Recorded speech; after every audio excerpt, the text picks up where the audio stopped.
திருச்செந்தூர் முருகனை வழிபட முன் செய்ய வேண்டிய விஷயங்கள். அனைவருக்கும் இந்த பெயரை கேட்டாலே அங்கு கோயில் கொண்டிருக்கும் செந்திலாண்டவர் தான் நினைவுக்கு வருவார்கள். முருகனுக்கு தமிழ்நாட்டில் 60 வீடுகள் உள்ளது. 2ஆம் படை வீடான திருச்செந்தூர் மட்டும்தான் கடல் சார்ந்த நிலப்பரப்பு. மற்றவை குன்று அல்லது மலைமேல் அமைந்துள்ளது. திருச்செந்தூருக்கு உள்ளூர், வெளியூர், வெளிமாநிலம், வெளிநாடுகளிலிருந்து பக்தர்கள் வந்து கொண்டிருக்கிறார்கள். முருகனை வழிபடுவதற்கு முன் சில விஷயங்களை கண்டிப்பாக நீங்கள் செய்ய வேண்டும். நன்றாக யோசித்து பார்த்தால், ஒரு கோவிலுக்குள் நுழையும் போது நிச்சயம் அங்கு ஒரு விநாயகர் சிலை இருக்கும். எந்த கோயிலாக இருந்தாலும் முதல் கடவுளாக அறியப்படும் பிள்ளையாரை வணங்கிவிட்டுத்தான் உள்ளே இருக்கும் மூலவரை வழிபடணும். அப்படியான பட்சத்தில் திருச்செந்தூரில் எங்கு விநாயகர் கோயில் இருக்கிறது என்று யாருக்கும் தெரியவில்லை. நேரடியாக கோவிலுக்குள் சென்று முருகனை வணங்கிவிட்டு சிறிது நேரம் அங்கிருக்கும் மண்டபத்தில் அமர்ந்து வீடு திரும்புகிறார்கள்.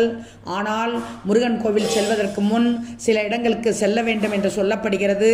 வீட்டில் இருந்து குளித்து விட்டு வந்தாலும் திருச்செந்தூர் கடல் அல்லது நாளி கிணறில் நீராடிவிட்டு முதலில் கோவில் மேற்கு பக்க இறக்கத்தில் இருக்கும் தூண்டுகை விநாயகரை வழிபடணும். கண்டிப்பாக அங்கு அவருக்கு தேங்காய் விடலை செலுத்திவிட்டு கடலின் வலப்பக்கமாக இருக்கும் மூவர் சமாதிக்கு செல்லணும்.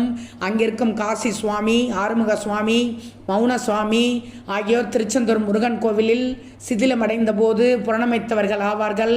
இதன் பின்னர் தான் நீங்கள் முருகன் கோவிலுக்கு சென்று கும்பிடணும். எந்த கோவிலாக இருந்தாலும் வெறும் கையோடு செல்வதை விட உங்களால் முடிந்த அளவு பூ, தீபம், அர்ச்சனை பொருட்கள் வாங்கிவிட்டு செல்லுங்கள். அங்கு 2 மூலவர்கள் உண்டு.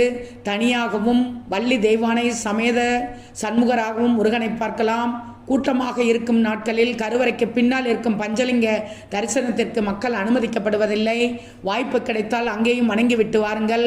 உள்ளே சென்றால் ஒரே ஆவுடையில் 5 லிங்கங்கள் கொண்ட பஞ்சலிங்க தரிசனம் செய்யலாம். இதன் பின்னர் பிரகாரத்தில் வலமிருந்து இடமாக செல்லும் போது தட்சிணாமூர்த்தி அருள் பாலிக்கிறார்.